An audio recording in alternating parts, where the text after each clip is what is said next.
যারা আজকে নিজের ধর্মকে নিয়ে বাড়াবাড়ি করে আর ইসলাম ধর্মকে নিচু দেখাবার চেষ্টা করে, দাড়ি টুপি দেখলে আতঙ্কবাদী বলে ফতোয়া লাগিয়ে দেয়, মুসলমানদের 72 জান্নাতি হুর পাওয়া যাবে, ওই হুরকে নিয়ে যে মিডিয়াওয়ালারা ডিবেট করে, আজকে আমি বলতে চাই ইসলামের পয়গম্বর মুহাম্মদ রাসূলুল্লাহ যখন আসেননি, কুরআন পাক যখন আসেনি, যখন তোমাদের ধর্ম ছিল মহিলাদেরকে জীবিত পুঁতে দেওয়া হতো, যখন তোমাদের ধর্ম ছিল মা বাপকে বাজারে বিক্রি করে দেওয়া হতো, যখন তোমাদের ধর্ম ছিল বড়দের সম্মান করা হতো না, মেয়েদেরকে জীবিত পুঁতা হতো, কিন্তু যখন আমাদের ধর্ম ইসলাম এসেছে, ইসলামের প্রতিষ্ঠাতা মুহাম্মদ রাসূলুল্লাহ পৃথিবীকে জানিয়ে দিয়েছেন, যদি কোনো ব্যক্তির একটা মহিলা হয়, একটা মেয়ে হয়, ওই মেয়ের লালন পালন করে বিয়ে দিয়ে দিবে, আল্লাহর জান্নাত তার উপরে ওয়াজিব হয়ে যাবে। যখন আমার আপনার নবী সাল্লাল্লাহু আলাইহি ওয়াসাল্লাম এই পৃথিবীর মাটিতে জন্মগ্রহণ করলেন, ওই সময়কার ইতিহাস, এত দুনিয়ার নোংরা পরিবেশ, মানুষ এত পাষাণ, এত নোংরামো, যেই আল্লাহ আমাদেরকে সৃষ্টি করেছেন, জমিন আসমান কুল কায়নাতকে সৃষ্টি করেছেন, যিনি শ্বাস টানার শক্তি আমাদেরকে দেন, শ্বাস বের করার শক্তিও আমাদেরকে দেন, যেই রব্বুল আলামিনের আদেশ ব্যতীত, হুকুম ব্যতীত কোন গাছের একটা পাতা পর্যন্ত লড়তে পারে না, সেই জামানায় জাহেলিয়াতে আমার আপনার নবী সাল্লাল্লাহু আলাইহি ওয়াসাল্লামের ভূমিষ্ঠ হওয়ার সময়, তার পূর্বেও এই পৃথিবীর এমন অবস্থা ছিল, খাস করে আরবের, যে আরবের মানুষেরা জমিনকে খোদাই করে মাছ ধরার জন্য বনশিতে লাগিয়ে যে মাটির ভিতর থেকে বের হয়, যাকে আমরা কেচুয়া বলি, সেই কেচুয়ার পর্যন্ত পুজো করতে বাদ দেয়নি। পাথরের পূজা, চন্দ্রর পুজো, সূর্যর পুজো, প্রত্যেক মাখলুককে মাবুদ বানিয়ে তার ইবাদত করা হতো, তার পূজা করা হতো। 24 ঘন্টা মানুষ শিরকে লিপ্ত থাকতো। এমনি সমাতে মহান রব্বুল আলামিনের রহমত, যে আমাদেরকে আল্লাহ তাবারাক ওয়া তাআলা রহমাতুল লিল আলামিন ওই মক্কার মাটিতে মা আমিনার ঘরে আল্লাহ তাবারাক ওয়া তাআলা আমাদের নবীকে পাঠিয়েছেন, বলেই পৃথিবীর মানুষ আল্লাহ বলে চিনেছেন। একটু জোরে বলবেন না সুবহানাল্লাহ? আপনি চিন্তা করেন আল্লাহ তাবারাক ওয়া তাআলা কি, আল্লাহ কে? যদি আমরা কোরআন পাককে পড়ি, মহান রব্বুল আলামিন সূরাতুর রহমানের মধ্যে, পবিত্র কোরআন পাকের বিভিন্ন সূরাতের মধ্যে নিজের পরিচয় দিয়েছেন, নিজের এক হওয়ার দলিল পেশ করেছেন। কখনো মহান রব্বুল আলামিন ওই সমুদ্রর বর্ণনা করেছেন, যেই সমুদ্রর একদিকের পানি নীল রঙের, আরেক দিকের পানি আলাদা রঙের, দুই পানি কোনোদিন একসাথে মিশে না, আলাদা আলাদা কালারই থাকে। আল্লাহ তাবারাক ওয়া তাআলা কখনো দিন এবং রাতের বর্ণনা করেছেন, যে যখন রাত্রি শেষ হয়ে যায়, সূর্য বেরিয়ে আসে, আবার দিন হয়, তো রাত্রির পরে দিন আননেওয়ালা, দিনের পরে আবার রাত্রিকে ফিরানেওয়ালা নিশ্চয় আমি আল্লাহ। জোরে বলেন সুবহানাল্লাহ।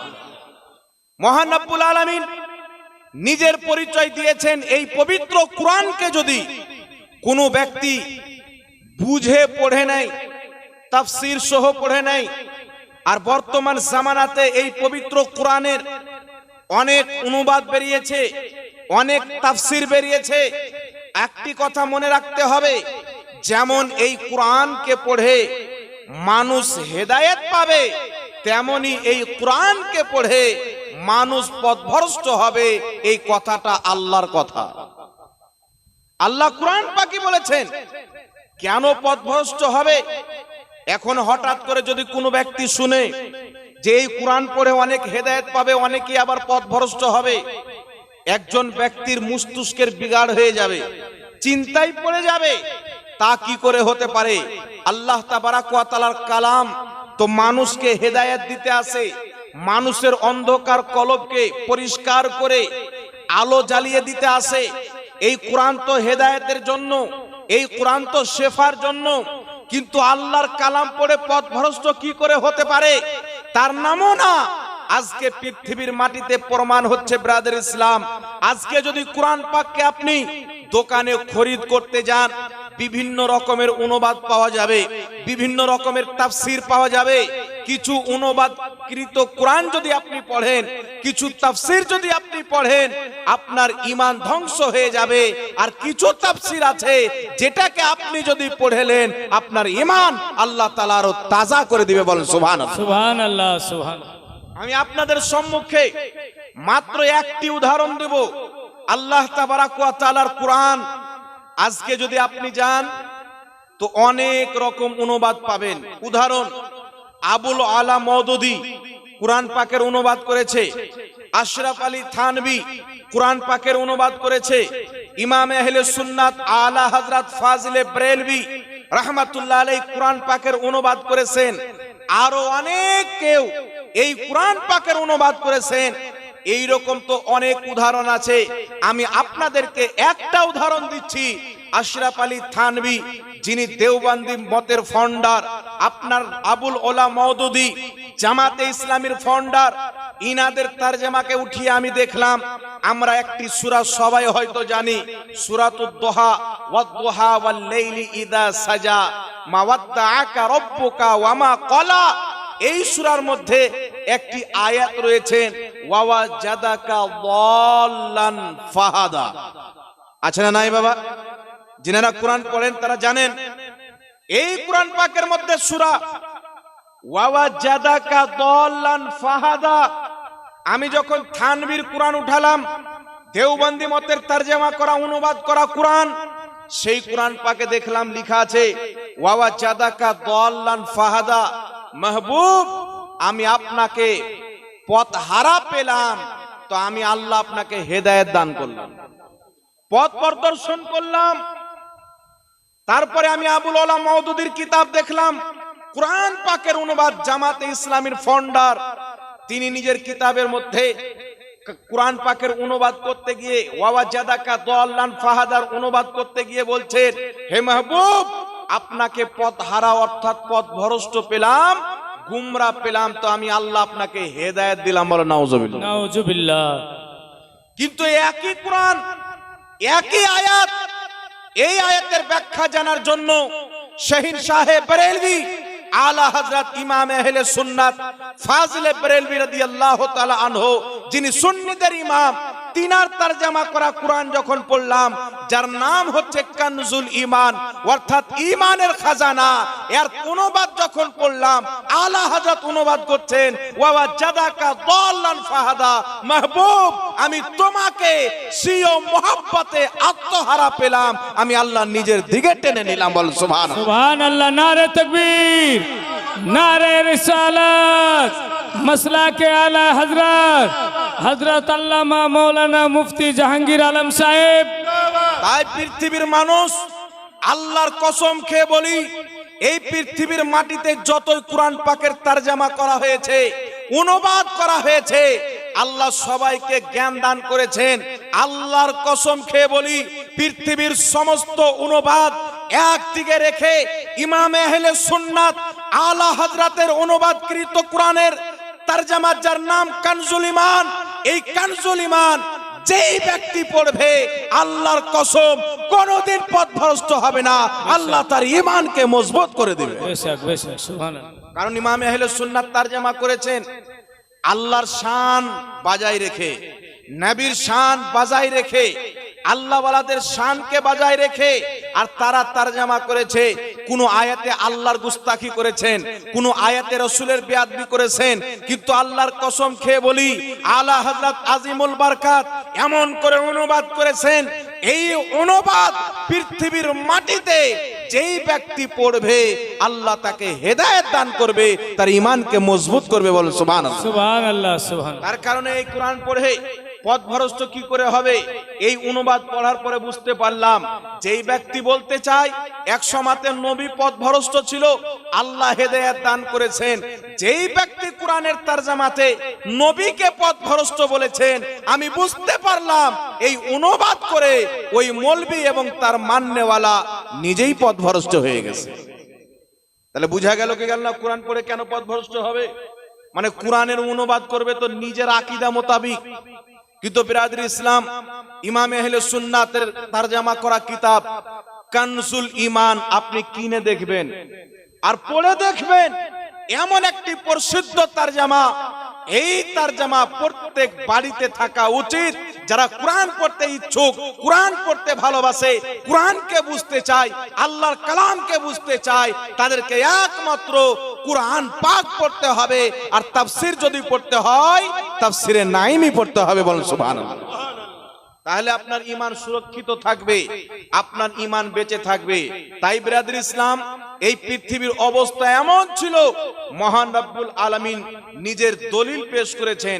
যেই সময়তে আল্লাহকে কেউ চিনছিল না, আল্লাহ বলে কেউ জানতে ছিল না, যখন মহিলা যদি জন্ম নিত, বাচ্চাটা যদি মহিলা হতো, তাকে নিজের বাপ নিয়ে গিয়ে নিজের হাতে জীবিত পুঁতে দিত। এত নোংরা জামানা ছিল। মা বাপ বিরুদ্ধ হয়ে গেলে তাদেরকে বাড়ি থেকে তাড়িয়ে দেওয়া হতো। কোন ব্যক্তি যদি অবৈধ কর্ম করে আসতো, কাবা ঘরের ছাদের উপরে চেপে অহংকারের সহিত বলতো যে আমি অমুক জায়গাতে নোংরা কাজ করে এসেছি। সুদখোরদেরকে মাথার তাজ মনে করা হতো, জিনাখোরদেরকে সর্দার বানানো হতো, জুয়ারিদেরকে সর্দার বানানো হতো, পাথর কাকরের পূজা করা হতো। দয়ার নবী মায়ার নবী আসার পূর্বে মহিলাদেরকে জীবিত পুঁতে দেওয়া হতো।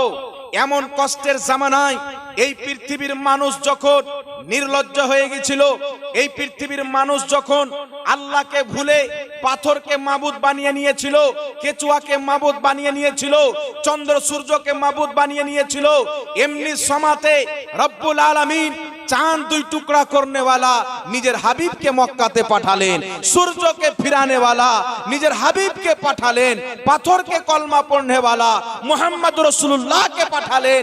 আমার আপনার নবী এসে পৃথিবীর মানুষকে জানিয়ে দিলেন যে এই পৃথিবীর মানুষ, এই পৃথিবীর পূজা চলবে না, এই পৃথিবীতে ইবাদত হবে, পৃথিবীর স্রষ্টা আল্লাহর হবে। বলেন সুবহানাল্লাহ।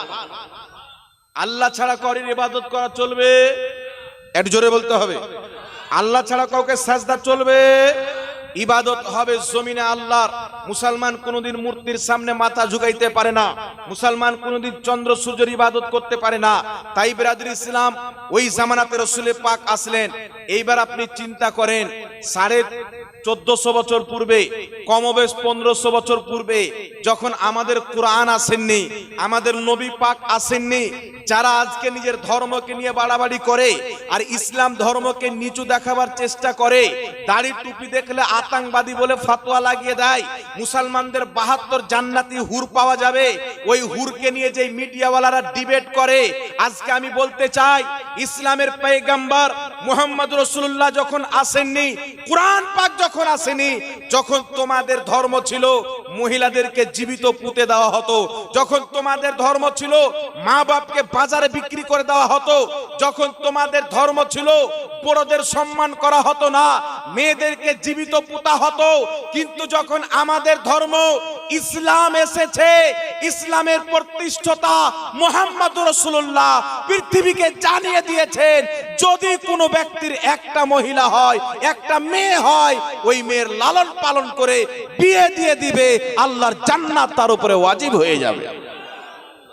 ওই ইসলামে সেই মর্যাদা দিয়েছেন, পৃথিবীর মানুষকে শিক্ষা দিয়েছেন। দয়ার নবী মায়ের নবী এসে বললেন, শুনো, তোমরা যে মেয়েকে জীবিত পুঁতে দাও, এটা তোমরা কত বড় ভুল করো। যদি তুমি এই মেয়েকে লালন পালন করে বড় করে ভালো শিক্ষা দিয়ে যদি ইসলামিক রীতি রেওয়াজে বিবাহ দিয়ে দাও, আল্লাহর জান্নাত তোমার নামে ওয়াজিব হয়ে যাবে। একটু জোরে হবে না সুবহানাল্লাহ? আরে মানুষ যখন শুনলো আল্লাহু আকবার, এতদিন আমরা আমাদের জান্নাতকে দাফন করতাম, আমার নবী এসে এমন ভাবে তাদেরকে বুঝালেন, ইসলাম এমন মর্যাদা মহিলাদেরকে দিলেন, এই মহিলাদেরকে জীবিত পুঁতা বন্ধ হয়ে গেল, তাদেরকে মোহাব্বত করতে আমার নবী শিখিয়ে দিয়েছে। মহিলা যদি ছোট আছে মেয়ের রূপে মোহাব্বত করা হয়, মহিলা জওয়ান হয় তো ভাইয়ের রূপে মোহাব্বত করা হয়, মহিলা যখন মা হয়ে যায় তার সন্তান হিসাবে মোহাব্বত করা হয়। আমার নবী পৃথিবীকে জানালেন, শুনো, এই মহিলা ছোট আছেন, তার লালন পালন করে বিয়ে দিয়ে দাও, জান্নাত তোমার। কিন্তু এই মহিলা যখন বিবাহ হয়ে যাবে, তার গর্ভে বাচ্চা জন্ম নিবে, ওই বাচ্চার জান্নাত এই মহিলার কদম তলে। একটু জোরে বলবেন না সুবহানাল্লাহ। দেখান এমন কোন ধর্ম পৃথিবীর মাটিতে নাই যেই ইসলাম মহিলাদেরকে যে ইজ্জত দিয়েছেন, যে সম্মান দিয়েছেন, পৃথিবীর কোন ধর্ম দেয়নি। জোরে বল সুবহানাল্লাহ। আজকে এই মহিলাদের কদম তলে ইসলাম জান্নাত রেখে দিয়েছেন, যে জান্নাতের জন্য পৃথিবীর মানুষ লড়ালড়ি করে, যে জান্নাত পাওয়ার জন্য পৃথিবীর মানুষ কত ইবাদত করে। কিন্তু বিরাদর ইসলাম একটি কথা মনে রাখতে হবে, ইসলাম যা ইজ্জত মা বোনদেরকে দিয়েছেন, পৃথিবীর কোন ধর্ম ওই ইজ্জত মহিলাদেরকে দেয়নি এবং কিয়ামত পর্যন্ত দিতে পারে না। জোরে বল সুবহানাল্লাহ। ইসলাম আর কি দিয়েছেন শুনেন, একটু লক্ষ্য করে বুঝতে হবে বিরাদর ইসলাম। এখন আমাদের হেজাবকে নিয়ে ঝগড়া করা হয়, আমাদের হেজাবকে নিয়ে টানাটানি করা হয়। আমাদের মা বোনেরা যদি হেজাব পরে, পর্দা করে, তো কিছু মহিলারা মনে করে যে ইসলাম এদেরকে বন্দী করে রাখতে চায়, এদের উপরে জুলুম করে, অত্যাচার করে। কিন্তু আমি তাদেরকে বলতে চাই, যারা হেজাবকে নিয়ে কটূক্তি করে, তোমার ধারণা ভুল। তুমি সঠিক ধারণা নিয়ে কথাটা বুঝো, ব্যাপারটাকে জানার চেষ্টা করো। তোমার ব্রেন যদি আল্লাহ খুলে দেয়, তুমিও বুঝতে পারবে। তোমাদের নিকটে যদি কোনো মহিলার ইজ্জত কম থাকে, হেজাব করবে না বিষয় নয়। পৃথিবীর মানুষ জানে যে মানুষ গোবরকে বাড়ির বাইরে রাখে, মানুষ কম দামি জিনিসকে বাড়ির বাইরে রেখে দেয়। কিন্তু সোনা যদি হয়, চাঁদি যদি হয়, হীরা যদি হয়, মতি যদি হয়, বাড়ির বাইরে কেউ রাখে না, বাক্সতে বন্ধ করে রাখে। ইসলাম মহিলাদেরকে গোবরের মতন সম্মান দেয়নি, ইসলাম মহিলাদেরকে হীরার চাইতেও বেশি সম্মান দিয়েছে, সোনার চাইতেও বেশি সম্মান দিয়েছেন। তাই যেমন সোনাকে লুকিয়ে রাখা হয়, ইসলামে মহিলাদেরকে পর্দাতে থাকতে হবে। জোরে বল সুবহানাল্লাহ। এই ইজ্জতটা ইসলাম দিয়েছেন, বুঝতে হবে। তাই আমরা বলতে চাই, যদি কোন ধর্মের ব্যক্তি বা কোন ব্যক্তি, আমরা কোন ধর্মকে কটূক্তি করতে চাই না, কারণ আল্লাহ কোরআন পাকে বলেছেন, লাকুম দীনুকুম ওয়ালিয়া দীন, তোমাদের ধর্ম তোমার জন্য, আমাদের ধর্ম আমাদের জন্য। না আমরা যার ইবাদত করি তোমরা করবে, না তোমরা যার ইবাদত করো আমরা করব। তোমাদের ধর্ম তোমরা নিয়ে খুশি থাকো, আমাদের ধর্ম নিয়ে আমরা খুশি থাকবো। কিন্তু যারা আমাদের হেজাবকে নিয়ে ডিবেট করছেন, যারা আমাদের হেজাবকে তুচ্ছ মনে করতে চায় আর মানুষকে বুঝাতে চায় যে ইসলাম মহিলাদেরকে বন্দি করে রেখেছে, কয়েদি করে রেখেছে, জেলে বন্দি করে রেখেছে, আমি তাদেরকে বলতে চাই, তোমার মা বোনদেরকে তুমি যদি উলঙ্গ ঘোরাও, আমাদের দেখার নাই। আমাদের মা বোনদেরকে আমরা পর্দা করাবো, আমাদের আল্লাহ জাতি রাজি, আমরা মুসলিম তাতি রাজি। একটু জোরে হবে না বাবা সুবহানাল্লাহ। এবার আমাদেরকে ভাবতে হবে বিরাদর ইসলাম, একটি কথা মনে রাখতে হবে। আমার নবী সাল্লাল্লাহু আলাইহি সাল্লামের একটা বোন ছিলেন, মা হালিমা রাদিয়াল্লাহু তাআলা আনহার মেয়ে, হযরতে সাইমা রাদিয়াল্লাহু তাআলা আনহা কোন এক জায়গা থেকে নবীর দরবারে আসলেন।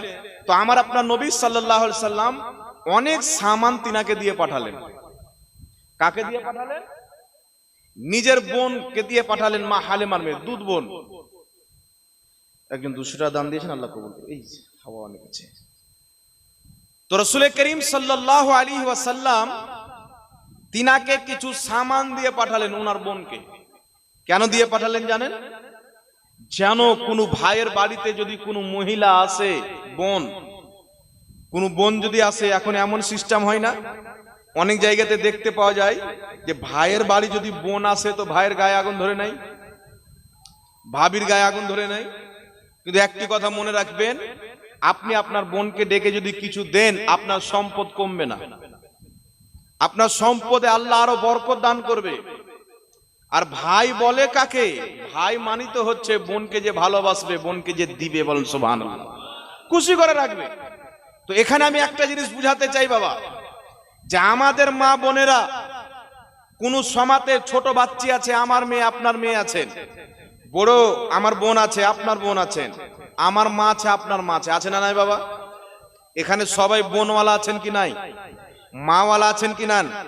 মেয়েওয়ালা আছেন না নাই?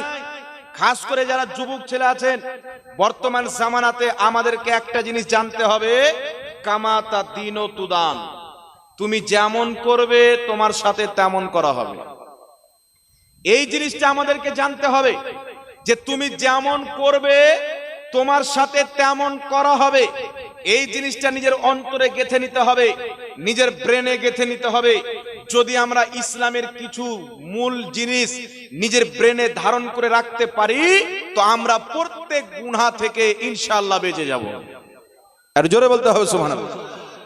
এখানে একটা জিনিস যদি ধারণ করে রাখতে পারেন, আপনি জেনা থেকে বেঁচে যাবেন, চোখের জেনা থেকে বাঁচবেন, শরীরের জেনা থেকে বাঁচবেন।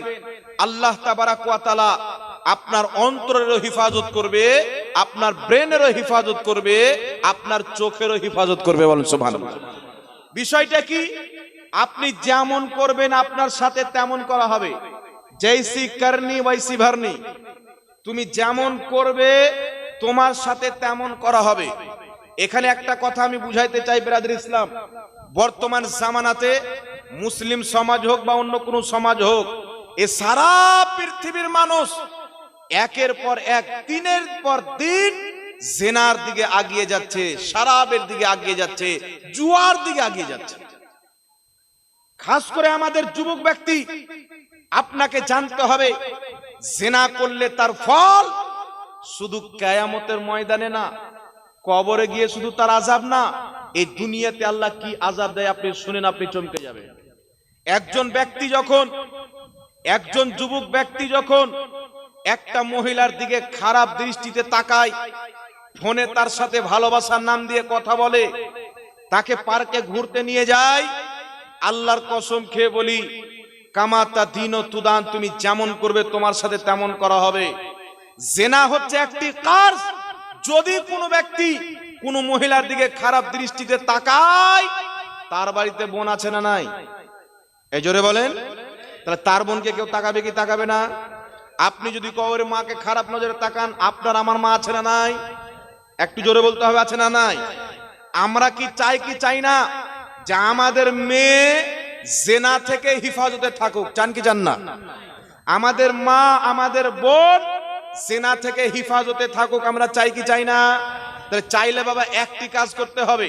কাজটি খুব বড় না, ছোট্ট একটি কাজ আপনি যদি করতে পারেন, আপনার মা জেনা থেকে বাঁচবে, আপনার মেয়ে জেনা থেকে বাঁচবে, আপনার বোন জেনা থেকে বাঁচবে, আপনার স্ত্রী জেনা থেকে বাঁচবে। আপনাকে কি কাজ করতে হবে? মাত্র একটি কাজ করতে হবে। জেনা হচ্ছে একটি কার্স। আপনি যদি কারোর সাথে জেনা করেন, ওই জেনা আপনার আল আওলাদের মাধ্যমে আদায় করা হবে। আপনি কারোর বোনের সাথে জেনা করেন, আপনার বোন দিয়ে তার প্রতিশোধ নেওয়া হবে। আপনার মেয়ের মাধ্যমে প্রতিশোধ নেওয়া যেতে পারে, আপনার বোনের মাধ্যমে হতে পারে, আপনার স্ত্রীর মাধ্যমে হতে পারে, আপনার মেয়ের মাধ্যমে হতে পারে। তাই আপনি যদি একটি কাজ করতে পারেন, আপনার মেয়ে, আপনার বোন, আপনার স্ত্রী, আপনার মা জেনা থেকে বাঁচবে। ওই কাজ কি? আপনি নিজে জেনা থেকে বেঁচে যান, আল্লাহ আপনার পরিবারকে বাঁচিয়ে নেবেন। আপনাকে নিজেকে পরিবর্তন করতে হবে। একটা উদাহরণ দিচ্ছি, শুনেন। বুখারা নামক একটি এলাকা আছে, যেই জায়গাতে ইমাম বুখারী রাহমাতুল্লাহ আলাইহির বাড়ি ছিলেন। বুখারা নামক এলাকাতে একজন পরহেজগার ব্যক্তি, যেই ব্যক্তি শুধু কর্ম করে, কাম করে টাকা নিয়ে আসে, বাড়িতে এসে চুলহা চাপায়। একদিন যদি না কাজ করে তো খেতে পাবে না। হঠাৎ করে ওই ব্যক্তি অসুস্থ হয়ে যায়। সেই ব্যক্তির 4টা মেয়ে। কটা মেয়ে? 4টা মেয়ে। বড় মেয়ের বয়স 18 বছর, তারপরে সব ছোট ছোট। এই ব্যক্তি যখন অসুখ হয়ে যায়, বাড়ির চুলা বন্ধ হয়ে যায়, এইদিকে খাবারের টাকা রোজগার করতে হবে, এইদিকে বাবাকে ওষুধ খাওয়াইতে হবে। মহিলা মানুষ কোথায় যাবে? বাবার অবস্থাকে না দেখতে পেরে, বাবার অসুখ যখন কঠিন হয়ে গেল, মারাত্মক হয়ে গেল, এই 18 বয়সের মহিলা নিজেকে এমন একটি বাজারে নিয়ে যাওয়া হলো, যেই বাজারে মানুষ নিজের শরীরকে বিক্রি করে। এমন একটি বাজারে গিয়ে দাঁড়িয়ে গেল। সকালে গিয়ে দাঁড়িয়েছেন, আর ওই মেয়ের চেহারা এত সুন্দর, ওই বাজারে যত মহিলা আছে সব চাইতে বেশি সুন্দর ওই মহিলার চেহারা। বল সুবহানাল্লাহ। সকালে দাঁড়িয়ে আছেন, তার চাইতে দেখতে খারাপ মেয়েগুলিকে সবাই টাকা দিয়ে নিয়ে যায় নিজের হাওয়াসকে মিটানোর জন্য, নাউযুবিল্লাহি মিন যালিক। কিন্তু ওই মেয়ের দিকে কেউ তাকিয়ে দেখে না, ওই মেয়ের দিকে কেউ নজর তুলে না। সকাল থেকে সন্ধ্যা হয়ে যায়, মেয়ে সন্ধ্যাবেলা নিরাশ হয়ে বাড়ি ফিরে বাড়িতে চেহারাটাকে নিচে করে আসেন। বাবা বলছে, মা তুমি কোথায় গিয়েছিলে? বাপ তো মেয়ে ছেলের অন্তর পর্যন্ত পড়তে পারে। বাবা তুমি কোথায় গেছিলে? মেয়ে বলছে না, বাবার কাছে গিয়ে বলছেন, আব্বা আমি দেখতে কেমন? বাবা বলছে, রে মা, আমার এলাকাতে তোর চাইতে বেশি সুন্দর তো কেউ নাই। বলছে, বাবা সত্যি বলো? বাবা বলছে, মা আমি সত্যি বলছি, তোমার চাইতে বেশি সুন্দর আমার এলাকাতে কেউ নাই। বলছে, বাবা আমি তোমার এই অবস্থাকে না দেখতে পেরে, আমার 3টি ছোট ছোট বোন আছে, তাদের অবস্থাকে না দেখতে পেরে আমি থাকতে পারিনি, আমি সহ্য করতে পারিনি। আমি এমন একটি বাজারে গিয়েছিলাম যেখানে দেহের ব্যবসা করা হয়। আমি ভাবলাম আমি দেহের ব্যবসা করে রোজগার করে নিয়ে এসে তোমাকে ওষুধ খাইয়ে সুস্থ করব, ঠিক করব, আমার বোনদের পেটে খাবার দেব। কিন্তু আব্বা আমি সকাল থেকে সারা দিন থাকলাম, আমার দিকে কেউ চেয়ে দেখলো না, আমার দিকে কেউ তাকালো না। অনেক মহিলা আছেন তাদেরকে নিয়ে যায়, কিন্তু আমার দিকে কেন তাকালো না? বাপের চোখ দিয়ে পানি বেরিয়ে গেল। বাবা বলছে, মেয়ে শুনো, তোমার দিকে কেন তাকালো না? আমি তোমার বাপ, আমি জীবনে আজ পর্যন্ত কোনো পর মহিলার দিকে খারাপ দৃষ্টিতে তাকাইনি। আমি আমার হেফাজত করেছি, আল্লাহ আমার মেয়ের হেফাজত করেছে। বল সুবহানাল্লাহ। তাই নিজেকে হেফাজত করতে হবে, তাহলে নিজের মেয়ে জেনা থেকে বেঁচে যাবে। নিজের চোখকে হেফাজত করতে হবে, আমার বোনের দিকে করির খারাপ চোখ আল্লাহ যেতে দিবে না। জোরে বল সুবহানাল্লাহ। কারণ কামাতা দিন তুদান, তুমি যেমন করবে তোমার সাথে তেমন করা হবে। ইমাম শাফি রাহমাতুল্লাহ আলাইহি বলছেন, জেনা হচ্ছে একটি কার্জ, তুমি করির সাথে জেনা করে ভুলে যেও না, আমার বাড়িতে মেয়ে আছে, আমারও বোন আছে, আমারও স্ত্রী আছে, আমারও মা আছে। তুমি অন্য করির বোনের সাথে জেনা করবে, তোমার মা বোনদের মাধ্যম দিয়ে তাকে আদায় করিয়ে নেওয়া হবে। তাহলে আমি যদি নিজে জেনা থেকে বাঁচি, তাহলে আমার মা বোন হেফাজতে থাকবে কি থাকবে না? বাবা জোরে বলেন। একজন আলিম বক্তব্য দিচ্ছেন মসজিদে, আমি যেই বক্তব্যটি দিচ্ছি সেম বক্তব্য রাখছেন। তিনার বক্তব্য শুনে একজন যুবক এসে মৌলবীর পায়ে ধরে পড়ে যায়। ইমাম সাহেবের পায়ে ধরে যখন পড়ে গেল, ইমাম সাহেব বলছেন, বাবু কি হলো বলো? ওই যুবক বলছেন যে, হুজুর আপনি যে বক্তব্য দিয়েছেন একদম সঠিক বক্তব্য, এতে 0% কোনো ভুল নাই। আমি এমন একটা জামানা ছিল, আমি পার্কে যেতাম, একটি পার্ক রয়েছেন, যেই পার্কে আপনাকে শত শত ফটো দেখা হবে, মহিলাদের ফটো। আপনি যেটাকে পছন্দ করবেন সারা দিন আপনাকে দিয়ে দেওয়া হবে, তাকে নিয়ে পার্কে ঘুরেন, আপনার যা ইচ্ছা তা করেন।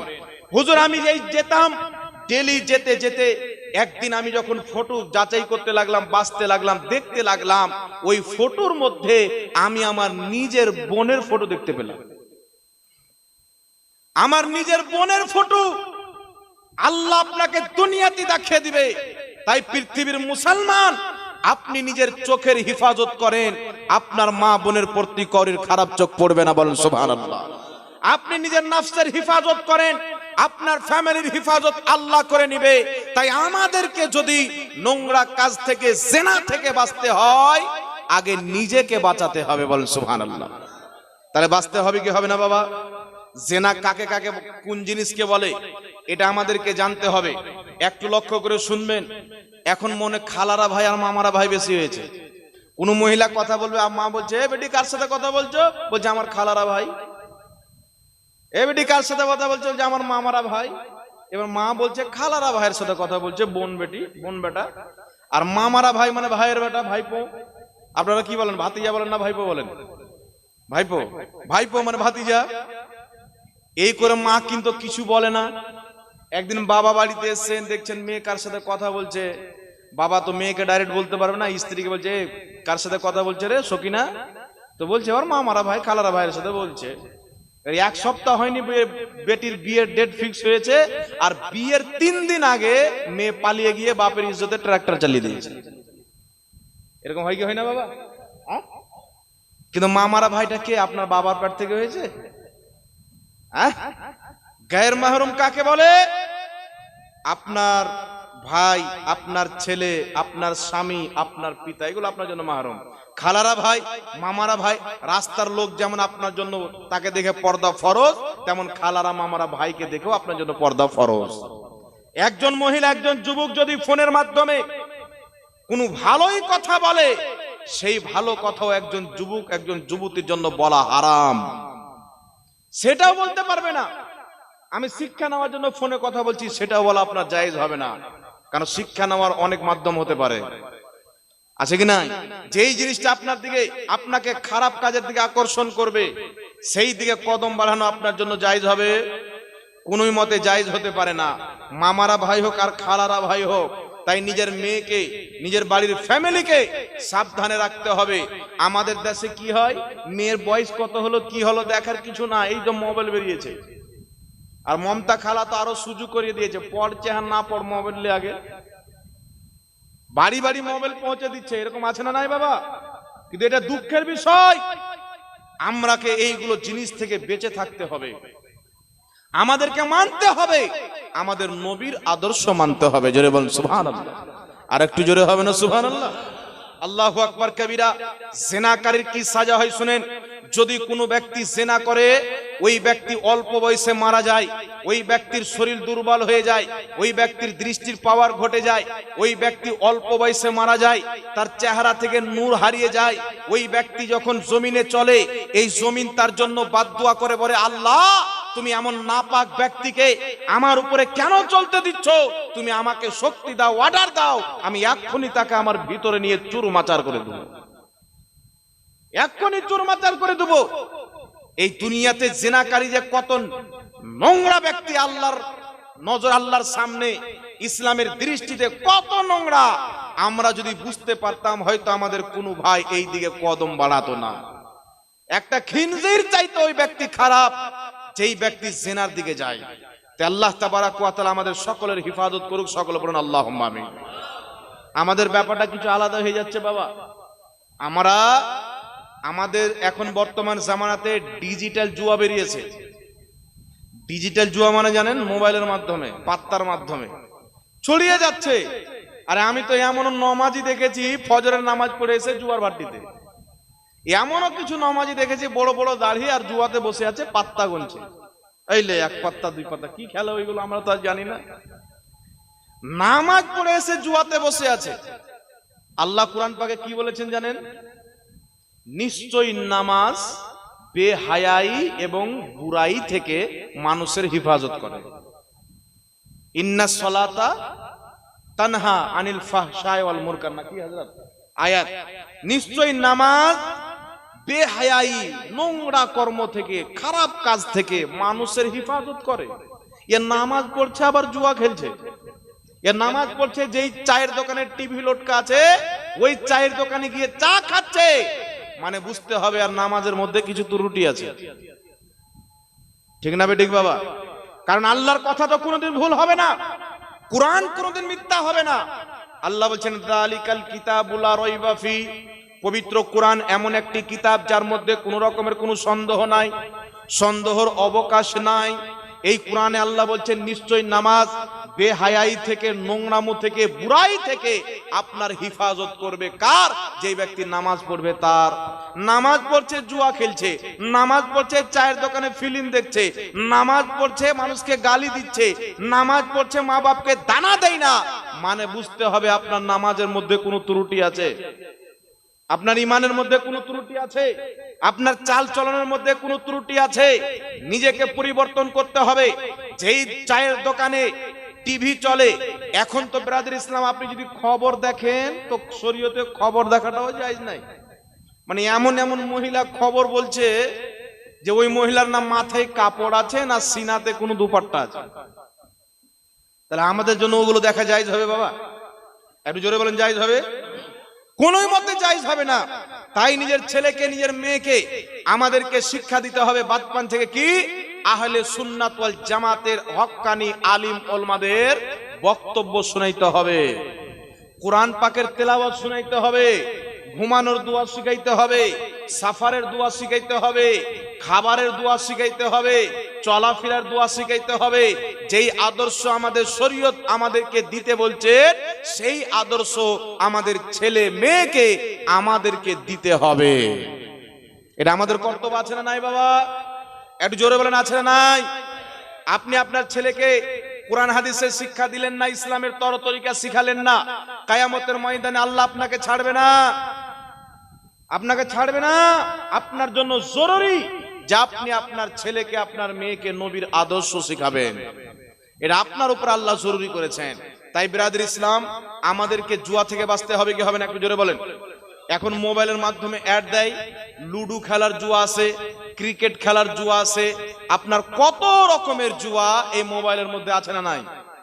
অনেক যুবক এতে লিপ্ত আছে। যে আইপিএল গেল না, আইপিএল, এই আইপিএল এ কোটিপতি হওয়ার জন্য গোটা বাঙ্গাল নয়, ঝাড়খণ্ড পাগল, গোটা এলাকা পাগল, সব পাগল। এই বাই চান্স যদি লাগিয়ে দেয়, এদিকে জুয়া লাগিয়ে দিয়েছে, চায়ের দোকানে চা খাচ্ছে আর বলছে আরে 3 কোটি টাকা যে পাবি তো কি করবি? শয়তান বলছে মনে, তো বলছে একটা সুন্দর গাড়ি কিনবো, একটা সুন্দর বাড়ি দেবো, একটা সুন্দর মেয়েকে বিয়ে করব, আর একবারে ঘুরে বেড়াবো। মানে এদিকে লাগিয়ে দিয়েছে আর দিমাকে শুধু ওইটি শয়তান আর ঘোরাচ্ছে। আর আজকে যখন হলো না, আজকে যদি না হলো তো কি হলো, আবার যদি হয়ে যায়, বাই চান্স যদি লেগে যায়। আচ্ছা বাবা বলেন তো, আল্লাহ আপনার নসিবে যদি ভিখারি লিখে রাখে তা আপনি কি আমির হবে? জোরে বলেন। সারা জিন্দেগি যদি জুয়া খেলেন তো আপনি ভিখারির বাচ্চাই থেকে যাবেন। আর আল্লাহ যদি আপনার নসিবে সম্পদ লিখে রাখেন, সারা পৃথিবী আপনাকে গরিব করতে পারবে? জোরে বলেন, পারবে? আপনি শুনেন, দয়ার নবী মায়ের নবী সাল্লাল্লাহু আলাইহি ওয়াসাল্লাম আমাদেরকে কি বলেছেন। এইগুলো কি জন্য? আমরা ইসলামের শিক্ষা জানি না তাই, নবীর হাদিসকে আমরা পড়িনি তাই, নবীর আদর্শকে জানি না তাই আমরা কি মনে করি, একটা জুয়া যদি লাগিয়ে দিই, বাই চান্স যদি জিতে নিয়ে আমি কোটিপতি হতে পারি, কোটিপতি হওয়ার আশাতে আমরা জুয়া খেলি, ঠিক না ঠিক? কোটিপতি হওয়ার আশাতে টাকা লাগাই। আবার এটাও দেখতে পাওয়া যায়, ম্যাচ হবে কলকাতা চেন্নাই, 10টা লোক এইদিকে হলো, 10টা লোক এইদিকে হলো, আর কি লাগালো, বলছে 1 লাখ টাকা করে জমা কর, 10টা লোক 10,000 করে, এইদিকে 10টা লোক 10,000 করে। বলছে চেন্নাই যদি জিতে টাকা তোদের, এ বলছে কলকাতা যদি জিতে টাকা তোদের। এবারে 2 দলের মধ্যে তো 2 দলে জিতবে না, জিতবে এক দল। এক দল জিতলো, এক দল হেরে গেল, তাহলে তারা মায়ুস হবে কি হবে না? যারা হারলো, জোরে বলেন, কষ্ট পাবে কি পাবে না? এটা তাদের হারামখোরির টাকা হলো না হালাল খোরির টাকা হলো? কথা বলতে হবে। হারামের ইনকাম হলো না। কিন্তু আমার আপনার নবী সাল্লাল্লাহু আলাইহি সাল্লাম কি বলেছেন শুনেন। দয়ার নবী মায়ের নবী সাল্লাল্লাহু আলাইহি সাল্লাম বলছেন, মুসলমান, তোমার ভাগ্যে আল্লাহ তাবারাক ওয়া তাআলা যতটুকু সম্পদ লিখে রেখেছেন, উদাহরণ মৌলভী জাহাঙ্গীরের কিসমতে আল্লাহ তাবারাক ওয়া তাআলা লিখেছেন এই জাহাঙ্গীর নিজের জীবনে 1 কোটি টাকার মালিক হবে। আমি যদি 5 লাখ টাকার লাগাই, জুয়া লাগাই, আমি যত চেষ্টা করি কোনদিন আমার কিসমতে হবে না। আর আল্লাহ পাক যদি লিখে রাখে এ 5 কোটি টাকার মালিক হবে, কিভাবে কামাবো আল্লাহ সব লিখে রেখেছেন। কিন্তু মহান রব্বুল আলামিনের প্রিয় হাবিব বলছেন, তুমি যদি 1000 কোশিশ করে নাও, যেটা আল্লাহ লিখেছে তার 1 চুল ইদিক উদিক হতে, জোরে বলেন, হতে পারে?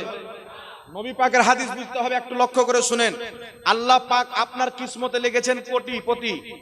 এখন কি হয়, পুরো বাঙ্গালে জুয়া লাগালো, তো জুয়া লাগালে কেউ তো একজন পাবে। দেখা যাচ্ছে আপনাদের ভাগবানগোলা থেকে পাশে লালগোলা, লালগোলার একটা লোক পেয়ে গেলে 1 কোটি, তো ভাগবানগোলার ছেলে পেলে পাগল হয়ে গেল, আরে ও পেয়েছে, যদি আমরা পেয়ে যাই, লাগা লাগা লাগা, আছে না নাই?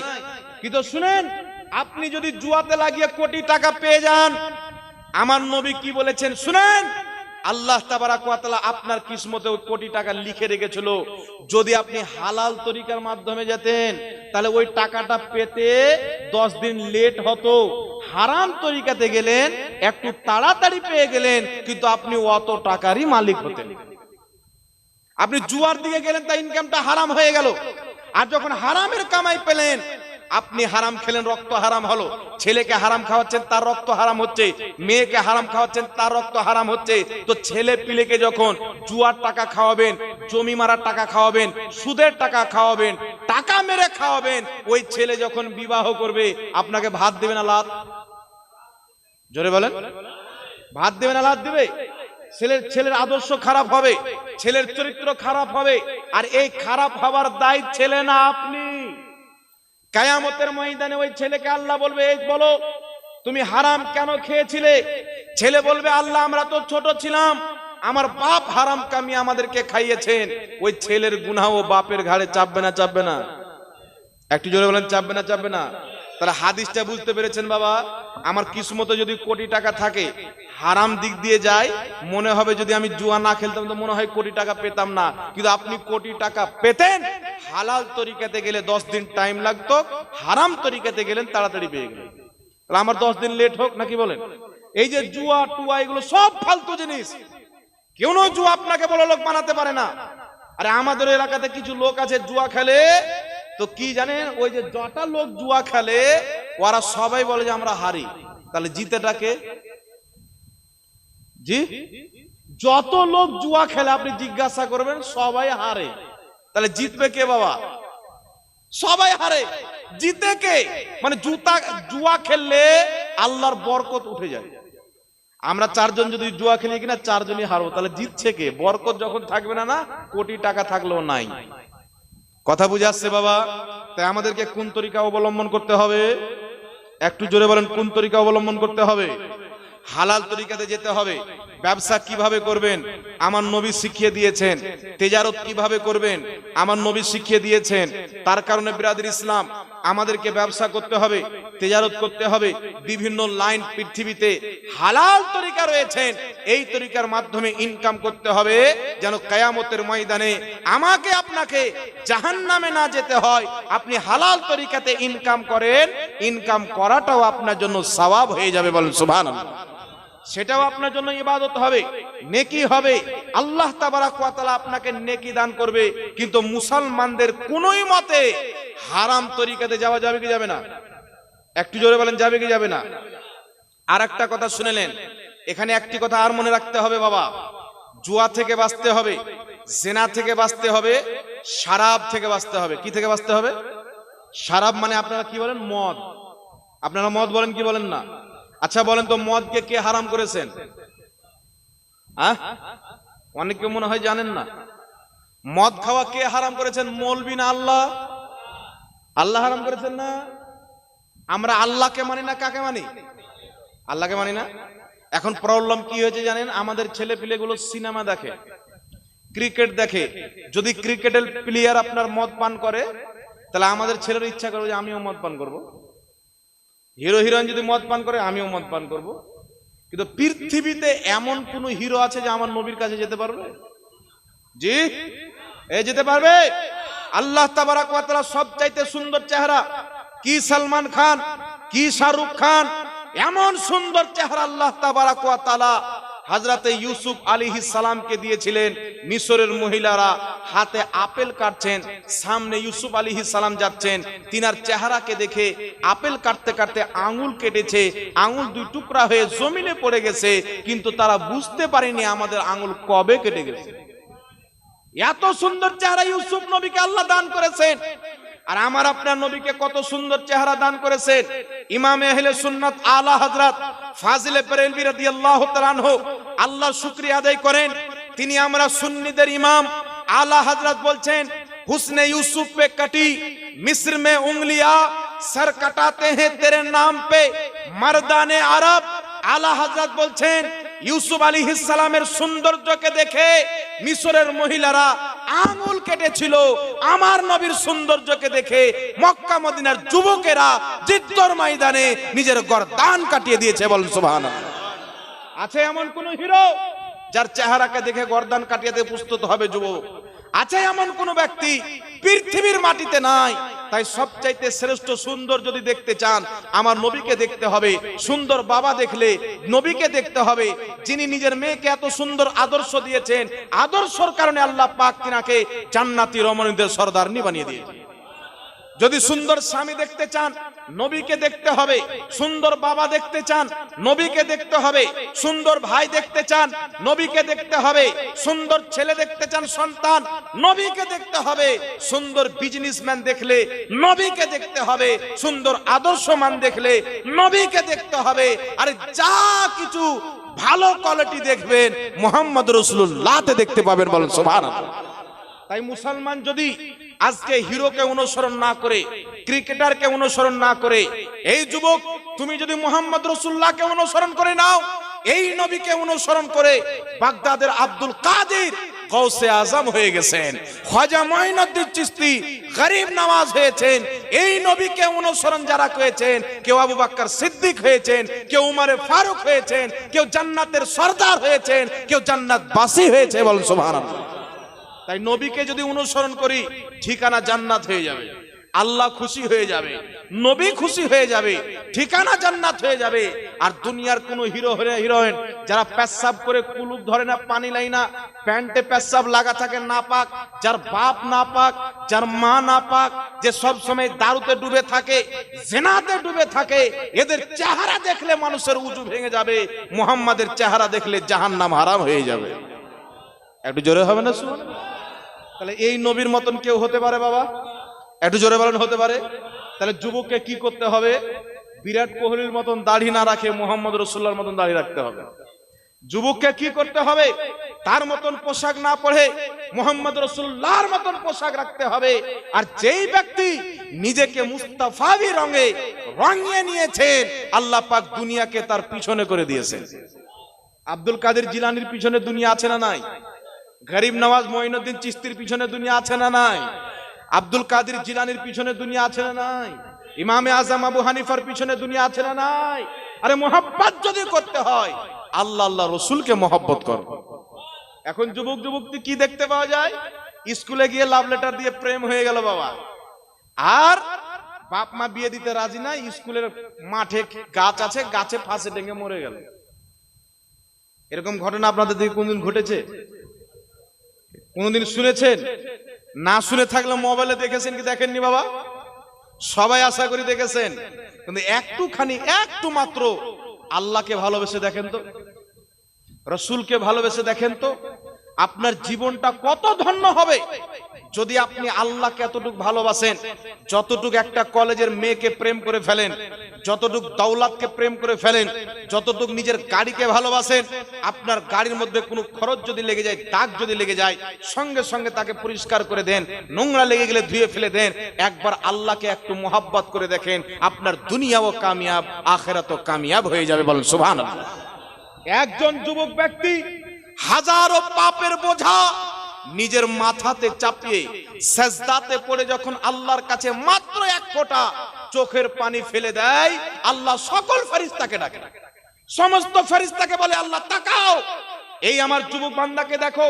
কেউ জুয়াতে বসে আছে, কেউ শরাব পান করে আছে, কেউ ফিল্মের হলে বসে আছে, কিন্তু আমার এই বান্দা সেজদা করে আমার কাছে গুনার ক্ষমা চাচ্ছে। ফেরেশতা তোমরা সাক্ষী হয়ে যাও, আমার বান্দার চোখের পানির বিনিময়ে আমি আল্লাহ তার সমস্ত গুনাহ ক্ষমা করে দিলাম। আল্লাহকে ভালোবাসেন, যদি আপনি আল্লাহকে ভালোবাসেন, আর একটিবার আল্লাহ যদি আপনাকে ভালোবেসে ফেলে, আল্লাহু আকবার কবিরা, আপনার দুনিয়াতে কোনো টেনশন থাকবে না, আখিরাতে কোনো টেনশন থাকবে না। নিজের চেহারাকে গলত ইস্তেমাল করা যাবে না, নিজের চেহারার সৌন্দর্যকে খারাপ ভাবে ব্যবহার করা যাবে না।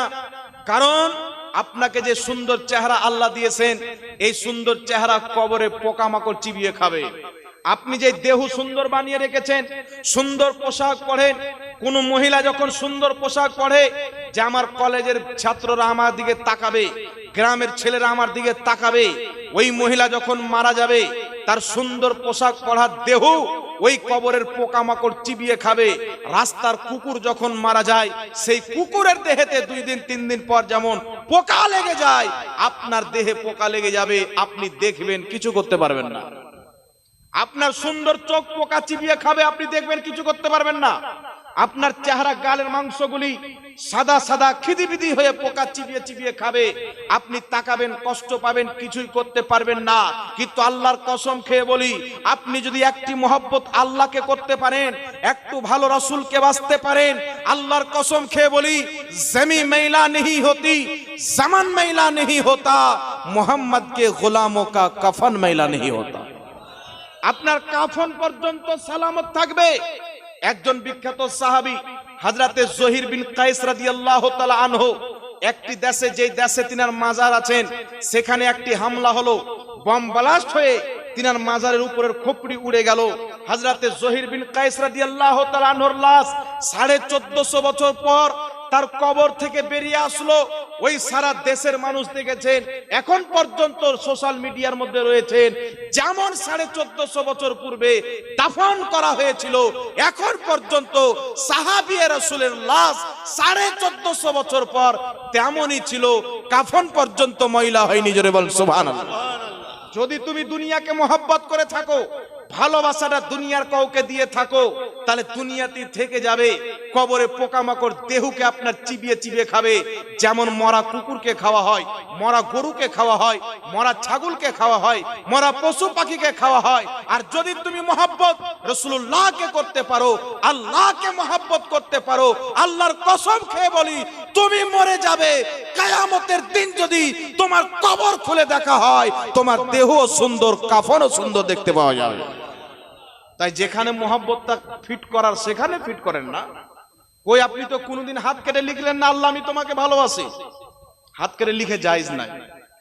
আপনি তো কোনোদিন নিজের বাড়ির গেটে লিখলেন না, আমি আল্লাহ তোমাকে ভালোবাসি। খাতাতে লিখলেন না, আল্লাহ আমি তোমাকে ভালোবাসি। যে আল্লাহ আপনাকে সৃষ্টি করেছেন, যে আল্লাহ আপনাকে শ্বাস দিচ্ছেন, একবার যদি বন্ধ করে দেয় তো কেওড়া তলা পার। যে আল্লাহ আপনাকে চলার শক্তি দান করেছেন, সেই আল্লাহকে তো আপনি কোনোদিন বললেন না, আল্লাহ আমি তোমাকে ভালোবাসি। কোন রাত্রে আপনি কান্না করে সাজদা করেছেন? আল্লাহ তুমি তো কোরআন পাকে বলেছো, ওয়ামা খালাকতুল জিন্না ওয়াল ইনসা ইল্লা লিয়াবুদুন, আমি মানব এবং জিন্নাতকে সৃষ্টি করেছি একমাত্র আমার ইবাদতের জন্য। আল্লাহ তুমি নামাজকে ফরজ করেছো, আমার বয়স আজকে 30 বছর হলো, 25 বছর হলো, 20 বছর হলো। আল্লাহ নামাজ তো কবে ফরজ হয়েছে, কিন্তু আমি পড়তে পারিনি। রোজা জানি না কত ছেড়ে দিয়েছি, আল্লাহ জানি না কত গুনাহ করেছি, তোমার কথা রাখতে পারিনি, কত হারাম খাদ্য খেয়েছি, জানি না কত রকমের নোংরা কাজ করেছি। আল্লাহ আজকে রাতে তোমার দরবারে সাজদা করে কান্না করছি, কারণ তুমি বলেছো বান্দা আমার কাছে তওবা করো, কোন তওবাকারী আমার দরবার থেকে ফিরে যায় না। আল্লাহ তুমি আমাকে ক্ষমা করে দাও। একটি ফোঁটা চোখের পানি ফেলে আপনি কান্না করেন, আপনার কোটি কোটি গুনাহ আল্লাহ পানির মতন সাফ করে দিবে। বলেন সুবহানাল্লাহ। কিন্তু আমরা তো এই চেষ্টাতে আছি বাবা। আমাদের চেষ্টা হচ্ছে আমি বড় লোক কি করে হব। জি, আমার গ্রামের একটা ছেলে গিয়েছে সৌদি আরব, টাকা সে খাঁচা খাত, বাপ ঘর দিচ্ছে, একতলা দুইতলা টাইলস লাগিয়ে দিল ফিটিং, পড়োশির লোক জ্বলতে লাগলো বুকে আগুন। এরে এ তো আমারই মতন অবস্থা ছিল, হঠাৎ করে দুতলা বাড়ি হয়ে গেল। খবর লিখছে বেটা সৌদি আরবে, এ আবার পাসপোর্ট বানাতে যে বেটাকে পাঠাবে। কি করে দুতলা বাড়ি দেবো, এই এন্টি আমাদের মধ্যে আছে না নাই বাবা? কথা বলেন। আপনি যদি একটা গাড়ি কিনে নিয়ে আসেন না, তো আমার জ্বলন হয়ে যাবে, আমার বেটা কবে কিনবো, আমি কবে কিনবো, এই জ্বলনটা আমাদের মধ্যে আছে। কিন্তু যেই জ্বলনটা রাখা উচিত, ওই জ্বলনটা আমাদের মধ্যে নাই। যেটা হারাম ওটা আছে। এক অপরের সম্পদকে দেখে জ্বলা হারাম, এক অপরের উন্নয়নকে দেখে জ্বলা না যায়, কিন্তু একটা জিনিসকে দেখে জ্বলা যায়। কি জিনিস? ও 5 ওয়াক্তের নামাজ পড়ছে, আম্মু পড়বো, এটা যায় না না যায় বাবা? জোরে বলেন। ও 5 ওয়াক্তের নামাজ পড়ছে, আম্মু পড়বো। ও আল্লাহকে সাজদা করছে, আম্মু করবো। ওর বেটা নামাজ পড়ছে, আমার বেটাকেও নামাজি বানাবো। ওর স্ত্রী নামাজ পড়ছে, আমার স্ত্রীকেও নামাজ পড়বো। এইগুলো হিংসা করেন না? তো এইগুলো জায়েজ আছে তাই আমরা করবো না, যেগুলো না জায়েজ আছে ওইগুলো আমরা করবো। জি, আপনাকে একটা জিনিস মনে রাখতে হবে, আল্লাহ আপনাকে কমপক্ষে একটা ছাদ দিয়েছে, আল্লাহর শুকরিয়া আদায় করেন। হাজারো লোক আছে রাস্তাতে ঘুমিয়ে থাকে, মাথার উপরে ছাদ নাই। আল্লাহ আপনাকে 4টা-5টা লেবাস দিয়েছেন, আল্লাহর শুকরিয়া আদায় করেন। হাজারো ব্যক্তি আছে যাদের লেবাসের দিক দেখলে ভাত খাওয়া যায় না, এমন ব্যক্তি রাস্তাতে ঘোরাঘর করে, ঘোরাফেরা করে, পরনে সুন্দর একটা কাপড় পর্যন্ত নাই। আল্লাহ আপনাকে 3 টাইমের খাবার দিচ্ছে, আল্লাহর শুকরিয়া আদায় করেন। এমন ব্যক্তি আছে 2 দিন 3 দিন পর্যন্ত খাবার পায় না, আল্লাহ তার চাইতে তো আমাদেরকে ভালো রেখেছেন।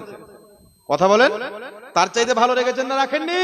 তাহলে আল্লাহর শুকরিয়া আদায় করতে হবে কি হবে না? একটু জোরে বলেন হবে কি হবে না? তাহলে আল্লাহর শুকরিয়া কিভাবে করবেন? আজান হলো বাজার চলে গেলাম, আজান হলো ঘুমিয়ে গেলাম, আজান হলো মসজিদে যেতে হবে কি হবে না? একটু জোরে বলেন। একটি কথা মনে রাখবেন, দুনিয়াদারকে যদি ছাড়তে হয় ছাড়তে হবে, নামাজ কোনোই মতে ছাড়া যাবে না। মুসলমানকে নামাজ পড়তে হবে। যদি মুসলমানের বাচ্চা থাকে, খ্রিস্টানের বাচ্চা থাকলে পড়া হবে না। যদি মুসলমানের বাচ্চা থাকে তাকে নামাজ পড়তে হবে। কিন্তু আমাদের মুসলমানদের বাচ্চা এখন হচ্ছে খ্রিস্টানদের বাচ্চার মতো। 26 জানুয়ারি পালন করবে, কে পালন করে? 26 জানুয়ারি তো ইহুদি খ্রিস্টানদের দিন।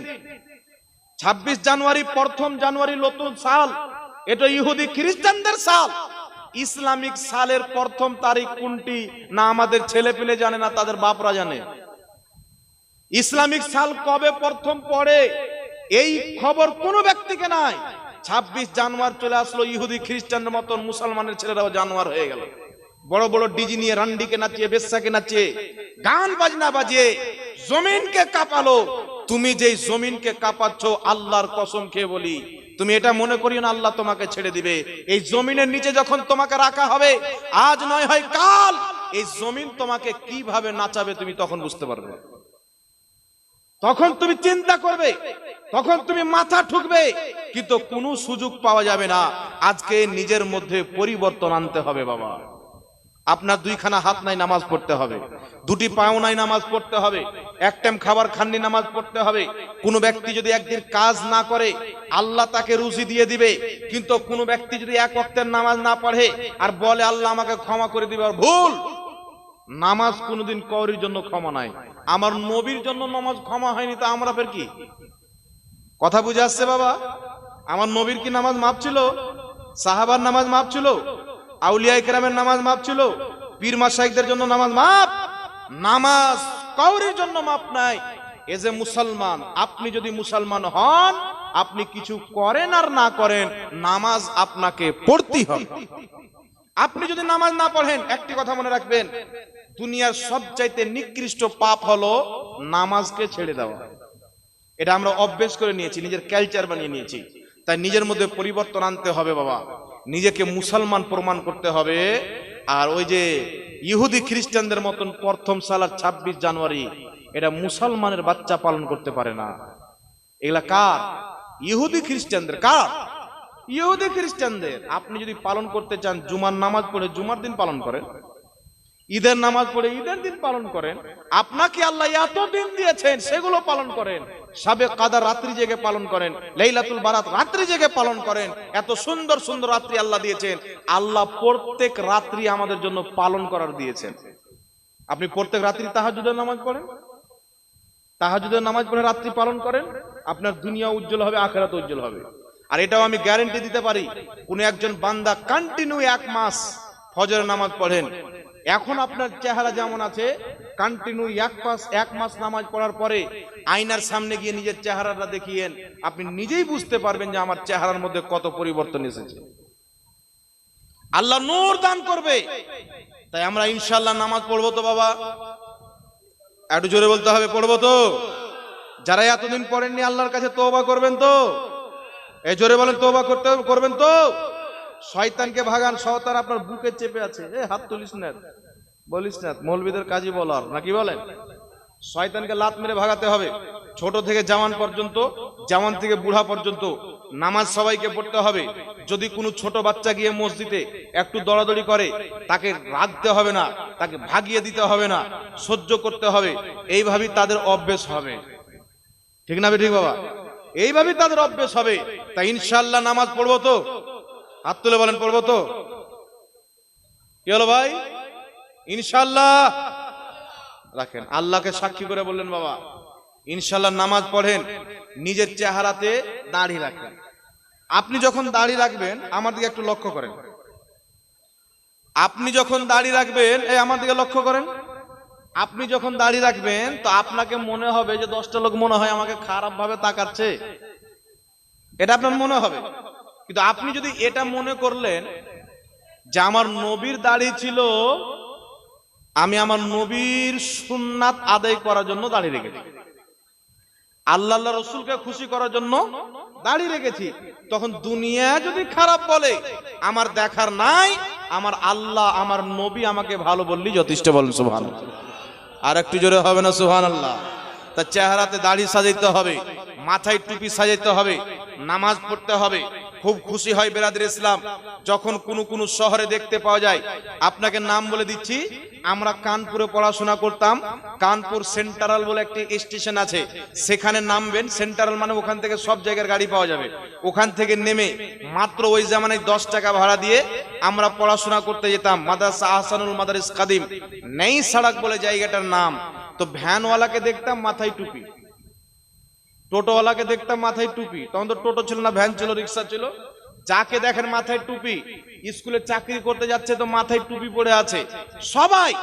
আপনি ওখানে ঢুকবেন তো চিনে নেবেন যে লোকটি মুসলমান। একটা টুপিতে তফাৎ করে কি করে না বাবা? এত খুশি হয়।